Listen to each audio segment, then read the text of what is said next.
오늘 우리에게 주신 살아계신 하나님 말씀은 열왕기상 2장 26절로 35절까지의 말씀입니다.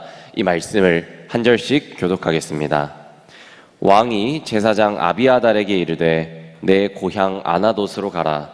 너는 마땅히 죽을 자이로되 내가 내 아버지 다윗 앞에서 주 여호와의 궤를 메었고 또 내 아버지가 모든 환난을 받을 때에 너도 환난을 받았은즉 내가 오늘 너를 죽이지 아니하노라 하고 아비아달을 쫓아내어 여호와의 제사장 직분을 파면하니 여호와께서 실로에서 엘리의 집에 대하여 하신 말씀을 응하게 함이더라. 그 소문이 요압에게 들리매 그가 여호와의 장막으로 도망하여 제단 뿔을 잡으니 이는 그가 다윗을 떠나 압살롬을 따르지 아니하였으나 아도니아를 따랐음이더라. 어떤 사람이 솔로몬 왕에게 아뢰되 요압이 여호와의 장막으로 도망하여 제단 곁에 있나이다. 솔로몬이 여호야다의 아들 브나야를 보내며 이르되 너는 가서 그를 치라. 브나야가 여호와의 장막에 이르러 그에게 이르되 왕께서 나오라 하시느니라. 그가 대답하되 아니라 내가 여기서 죽겠노라. 브나야가 돌아가서 왕께 아뢰어 이르되 요압이 이리이리 내게 대답하더이다. 왕이 이르되 그의 말과 같이 하여 그를 죽여 묻으라. 요압이 까닭없이 흘린 피를 나와 내 아버지의 집에서 내가 제하리라. 여호와께서 요압의 피를 그의 머리로 돌려 보내실 것은 그가 자기보다 의롭고 선한 두 사람을 쳤음이니 곧 이스라엘 군사령관 넬의 아들 아브넬과 유다 군사령관 예델의 아들 아마사를 칼로 죽였음이라.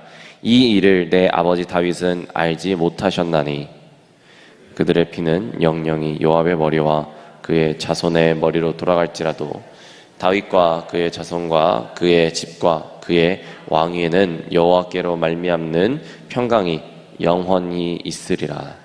여호야다의 아들 브나야가 곧 올라가서 그를 쳐 죽임에 그가 광야에 있는 자기의 집에 매장되니라.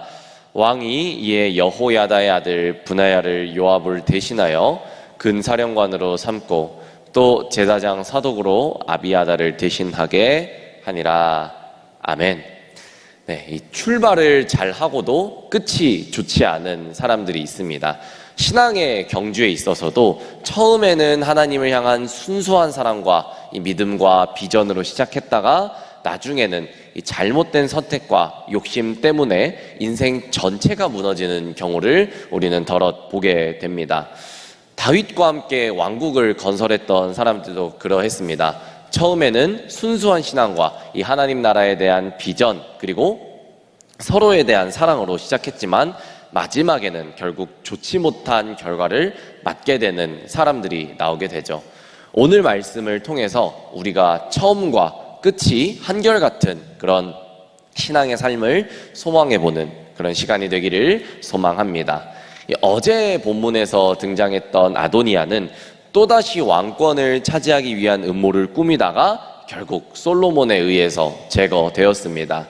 이 아도니아의 야심을 간파한 솔로몬은 그 후 대대적인 개혁을 단행하고 또 착수하는데요. 26절과 27절의 말씀을 함께 읽겠습니다. 왕이 제사장 아비아달에게 이르되 내 고향 아나돗으로 가라.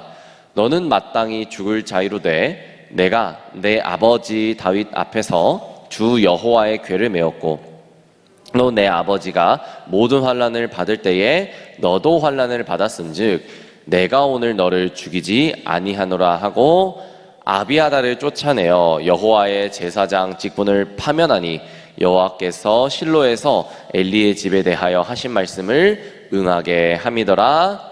아멘. 여러분, 이 사실 아비아달은 다윗 왕조에서 굉장히 중요한 역할을 감당했던 이 충성스러운 사람이었습니다.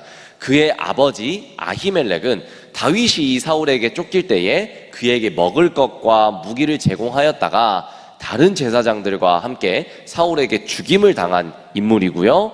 홀로 그 위험에서 다윗의 세계로 피한 아비아달은 그 후에도 다윗에게 충성을 했고 언약궤를 맡아서 이 다윗의 모든 어려운 시기를 함께 통과했던 인물입니다. 사실 그는 이스라엘의 제사장이자 가장 중요한 언약궤를 맡은 자로 누구보다 이 이스라엘의 하나님의 뜻이 이루어지도록 부단히 애를 써야 했던 사람입니다. 왕국이 잘못되어 갈 때마다 누구보다 하나님 편에 서서 싸워야 했던 인물인 것이죠. 그런데 그는 결국 마지막에 하나님의 뜻이 아니라 하나님의 편이 아니라 아도니아 편에 서서 반역에 동참하는 길을 택합니다. 그러다가 이제 결국 그는 이 제사장직에서 쫓겨나고 반역자로서 삶을 마감하게 된 것이죠. 사랑하는 성도 여러분, 이 제사장의 직분이 얼마나 영광스러운 직분입니까? 우리 모두는 하나님의 영적인 제사장으로 부르심을 받았습니다.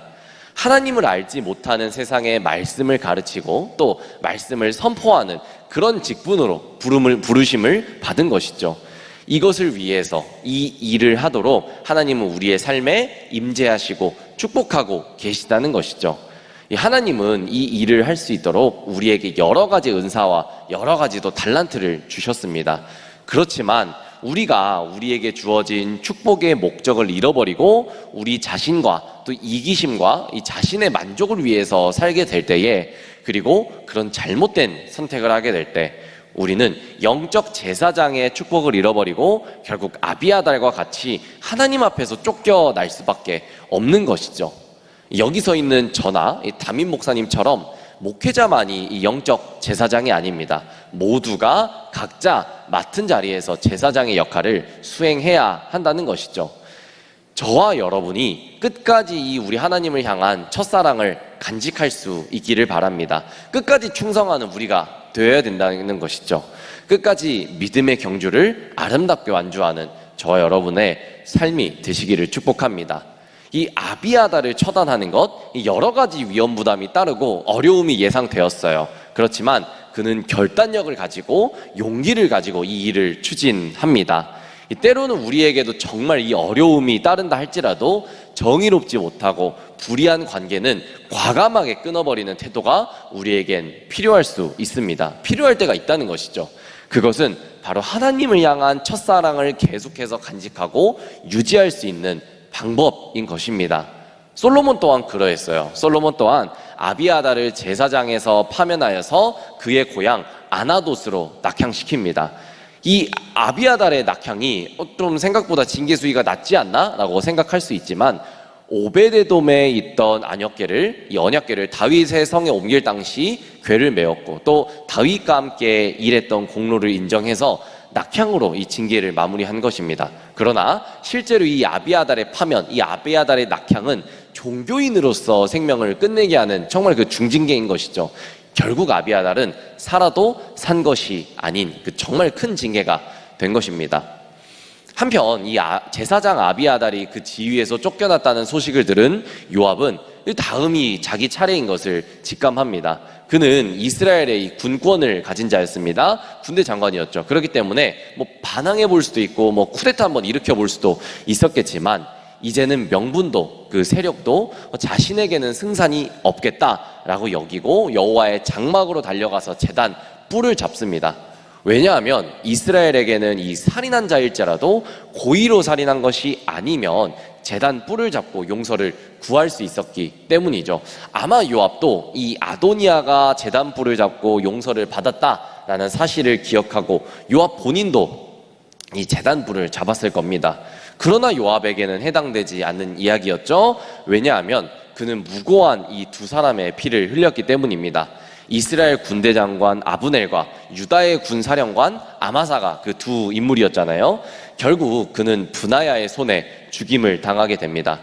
이 요압의 인생을 돌아보면은 그는 처음부터 이렇게 아나무인하고 또 완악한 사람은 분명히 아니었습니다. 그가 이 다윗과 함께 했을 때만 해도 순수한 마음으로 다윗을 도와서 하나님의 왕국 또 하나님의 나라를 건설하고자 하는 그런 정말로 믿음 좋은 청년이었습니다. 그러나 그는 점점 지위가 높아지고 많은 사람들의 섬김과 대접을 받고 전쟁에서 승리하게 되면서 점점 자기밖에 모르며 또 심지어는 왕의 명령까지도 무시하는 그런 권력에 취해버린 사람이 바로 요압의 모습이 됐다는 것이죠. 어쩌면 자신도 모르는 사이에 그는 괴물처럼 변해갔고 또 그런 안타까운 말로를 맞이하게 된 것이죠. 결국 이처럼 처음에는 잘 시작했지만 그는 비참한 최후를 맞이하는 지경이 되었습니다. 시편 1편 6절 말씀은 이렇게 말씀합니다. 함께 읽도록 할까요? 무릇 의인들의 길은 여호와께서 인정하시나 악인들의 길은 망하리로다. 아멘. 여러분, 우리가 악인의 길로 가지 않도록 어떻게 우리가 처신해야 되겠습니까? 우리는 참 그 지위가 높아지고 또 권한이 많아질수록 우리 자신을 두렵고 떨림으로 되돌아 보아야 되겠습니다. 처음에 겸손하고 이 하나님을 의지했던 그 순수했던 모습을 되돌아봐야 된다는 것이죠.